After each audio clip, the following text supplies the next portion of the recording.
ಕಾಂಗ್ರೆಸ್ಸಿನ ಶಾಸಕರುಗಳೇ ಅನುದಾನ ಯಾವಾಗ ಕೊಡ್ತೀರಿ ಅಂತ ಕೇಳಿದ ವಿಷಯ.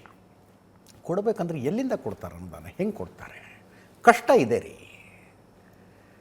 And nothing to mince words, guarantee ಯೋಜನೆಗಳು ಕರ್ನಾಟಕದ ಬಜೆಟ್ನ ದೊಡ್ಡ ಚಂಕ್ ಒಂದನ್ನು ತಗೊಳ್ತಾ ಇದ್ದಾವೆ. ಆಮೇಲೆ ಒಂದು ಸಲಹೆ ಬಂತು, ಪರಿಷ್ಕರಣೆ ಮಾಡಿ ಪಟ್ಟಿಯನ್ನು ಅಂತ. ಏನೂ ತಪ್ಪಿರಲಿಲ್ಲ. ರಾಜ್ಯದ ಹಿತದೃಷ್ಟಿಯಿಂದ, ನಾವು ರಾಜ್ಯದ ಆರ್ಥಿಕತೆಯ ಹಿತದೃಷ್ಟಿಯಿಂದ, ಅಭಿವೃದ್ಧಿಯ ಕಾರಣದಿಂದಾಗಿ ಗ್ಯಾರಂಟಿ ಯೋಜನೆಗಳ ಫಲಾನುಭವಿಗಳ ಪಟ್ಟಿಯನ್ನು ಪರಿಷ್ಕರಣೆ ಮಾಡ್ತಿದ್ದೀವಿ ಅಂತ ಹೇಳಿದ್ರೆ ಏನೋ ಬಿ ಜೆ ಪಿಯವರು ಒಂಚೂರು ಮಾತಾಡ್ಕೊತಿದ್ರು. ಬಟ್ ರಾಜ್ಯಕ್ಕೆ ಒಳ್ಳೆಯದು. ನಿಜವಾಗಿಯೂ ಅರ್ಹರು ಯಾರಿದ್ದಾರೆ? ತಿಂಗಳಿಗೆ 2,000 ನಿಜವಾಗಿಯೂ ಯಾರಿಗೆ ಬೇಕಾಗಿದೆ ಇದು? ಅವ್ರನ್ನಷ್ಟೇ ಹುಡುಕ್ತೀವಿ ನಾವು. 50%, 40% ಕಡಿಮೆ ಮಾಡ್ಕೊತೀವಿ. ಉಚಿತ ಬಸ್ ಪ್ರಯಾಣ ಚುನಾವಣಾ ಪ್ರಚಾರದಲ್ಲಿ ಹೇಳಿರ್ಬೋದು, ಕಾಕಾ ಸಾಹೇಬ ನಿನಗೂ ಫ್ರೀ, ನಾನಾ ಪಾಟೀಲ ನಿನಗೂ ಫ್ರೀ. ಬಟ್ ಹಾಗೆಲ್ಲ ಮಾಡೋಕ್ಕಾಗಲ್ರಿ. ಈಗ ಇದರದ್ದು ಮಾಡಿದಾರಲ್ಲ, ಕರೆಂಟ್ ಬಿಲ್ಲಿಂದು 300 ಯೂನಿಟ್ಟ 200 ಯೂನಿಟ್ಟ, 200 ಯೂನಿಟ್ ಉಚಿತ ವಿದ್ಯುತ್ ಅಂತ ಘೋಷಣೆ ಮಾಡಿಬಿಟ್ರು. 200 ಯೂನಿಟ್ ಉಚಿತ ವಿದ್ಯುತ್. ಅಧಿಕಾರಕ್ಕೆ ಬಂದ ಮೇಲೆ 200 ಯೂನಿಟ್ ಅನ್ನಲಿಲ್ಲ, 200 ಯೂನಿಟ್ ತನಕ ಅಂತ ಹೇಳಿದ್ರು. ಒಂದು ಫಾರ್ಮುಲಾ ತೆಗೆದ್ರು ಅದಕ್ಕೆ. 10 ತಿಂಗಳದ್ದು, 12 ತಿಂಗಳದ್ದು ಆವ್ರೇಜ್ ಬಿಲ್ ಎಷ್ಟು ಬಂದಿದೆ, ಅದ್ರ ಮೇಲೆ 10%, ವಿಚ್ ವಾಸ್ ವೆರಿ ಲಾಜಿಕಲ್. ಚುನಾವಣಾ ಪ್ರಚಾರದಲ್ಲಿ ನಾವು 200 ಯೂನಿಟ್ ಕೊಡ್ತೀವಿ ಅಂದಿದ್ವಿ, ನಾವು 200 ಯೂನಿಟ್ ಕೊಡವ್ರೆ ಅಂತಂದಿದ್ರೆ ಜನ ಮನೆಗೆ 4 AC ಹಾಕ್ಸ್ಕೊತಿದ್ರು. ಯಾಕಂದ್ರೆ ಅವರು ಪ್ರತಿ ತಿಂಗಳು 75 ಯೂನಿಟ್ ಬರ್ತಾಯಿತ್ತು. ಹಂಗಾಗ್ಬಿಡ್ತಿತ್ತು ಅದು. ನಂದಲ್ಲ ನಮ್ಮ ಅಪ್ಪಂದಲ್ಲ ಅಂದ್ಬಿಟ್ಟಿರೋರು ಜನ. ಹೆಂಗೆ ಅಳೆದು ತೂಗಿ ಕೊಟ್ಟರಲ್ಲ, ಹಾಗೆ ಗ್ಯಾರಂಟಿ ಯೋಜನೆಗಳ ಫಲಾನುಭವಿಗಳ ಪಟ್ಟಿಯನ್ನು ಪರಿಷ್ಕರಣೆ ಮಾಡ್ತೀವಿ ಅಂತ ಹೊರಟ್ರೆ ಬಿ ಜೆ ಪಿಯವ್ರು ಏನು ಮಾತಾಡ್ತಾರೋ, JDSನವ್ರು ಏನು ಮಾತಾಡ್ತಾರೋ, ರಾಜ್ಯದ ಪ್ರಜ್ಞಾವಂತರು ಬೆಂಬಲ ಕೊಡ್ತಾರೆ. ಪ್ರಜ್ಞಾವಂತರು ಬೆಂಬಲ ಕೊಡ್ತಾರೆ ಅದಕ್ಕೆ, ಮಾಧ್ಯಮಗಳು ಸೇರಿದಂತೆ. ಆಗಿದ್ದಾಗೋಯ್ತು ಸಿದ್ದರಾಮಯ್ಯನವರೇ. ಅಭಿವೃದ್ಧಿ ಯೋಜನೆಗಳಿಗೆ ದುಡ್ಡು ಕೊಡಿ, ಗ್ಯಾರಂಟಿ ಯೋಜನೆಗಳ ಫಲಾನುಭವಿಗಳ ಪಟ್ಟಿನ ಕಡಿಮೆ ಮಾಡಿ ಅಂತ ಹೇಳ್ತೀವಿ ನಾವು. ಇವರೇ ನಾವು ಕೊಡವ್ರೆ, ಎಲ್ಲರಿಗೂ ಕೊಡವ್ರೆ ಅಂತಾರೆ ಇವರು. ಎಲ್ಲರಿಗೂ ಕೊಡವ್ರೆ. 2013ರಿಂದ 2015 ತನಕ ನೋಡಿ. ಈಗ ಒಂದು ಸ್ವಲ್ಪ ವಿವಾದಗಳಾದರೂ ಇದ್ದಾವೆ ಸಿದ್ದರಾಮಯ್ಯನವರ ಸುತ್ತ. ಮೂಡ ಅಂತೆ, ವಾಲ್ಮೀಕಿ ಅಂತೆ, ಅದಂತೆ ಇದಂತೆ.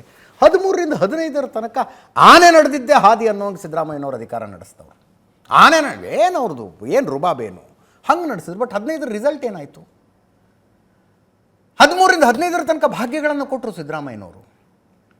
ಬಟ್ಟು ಈ ದೇಶದಲ್ಲಿ ನಾವು ರಾಜ್ಯದ ಮಾತಾಡ್ತಾ ಇದ್ವಿ. ರಾಜ್ಯದಲ್ಲಿ ಒಂದು ಆಸ್ಪಿರೇಷನಲ್ ಕ್ಲಾಸ್ ಅಂತಿದೆಯಲ್ಲ, ಆಸ್ಪಿರೇಷನಲ್ ಕ್ಲಾಸಿನ ನಿರೀಕ್ಷೆಗಳು ಏನಿದ್ದಾವೆ ಅದನ್ನು ನೋಡಬೇಕಾಗತ್ತೆ.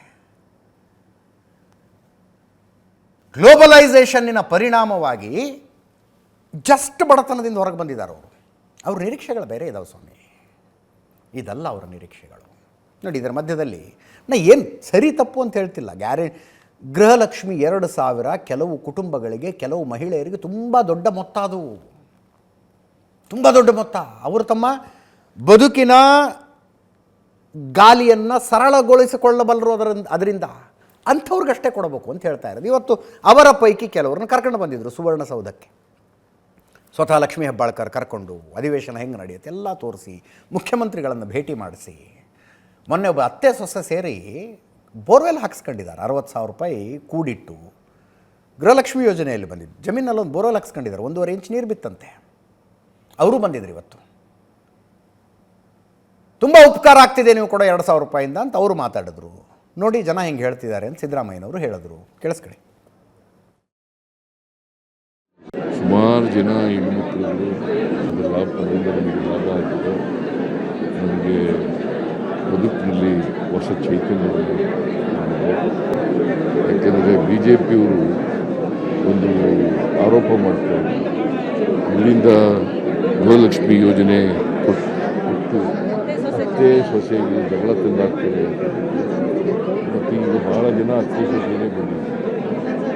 ಅವರು ಎಲ್ಲರೂ ಕೂಡ ಹೇಳ್ತಾರೆ, ಅನ್ಯೋನ್ಯವಾಗಿದ್ದೀವಿ ನಾವು, ಇದರಿಂದ ನಮಗೆ ಲಾಭ ಆಗಿದೆ, ನಾವಿಬ್ಬರು ಒಟ್ಟಿಗೆ ಸೇರ್ಕೊಂಡು, ಸೊಸೆ ಮತ್ತು ಅತ್ತೆ ಒಟ್ಟಿಗೆ ಸೇರಿಕೊಂಡು ನಾವು ಇದರ ಲಾಭವನ್ನು ಪಡಿತಾ ಇದ್ದೀವಿ.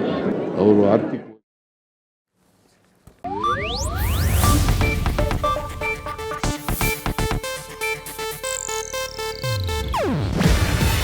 ಇದು ಏಷ್ಯಾನೆಟ್ ನ್ಯೂಸ್ ನೆಟ್ವರ್ಕ್ ಪ್ರಸ್ತುತಿ.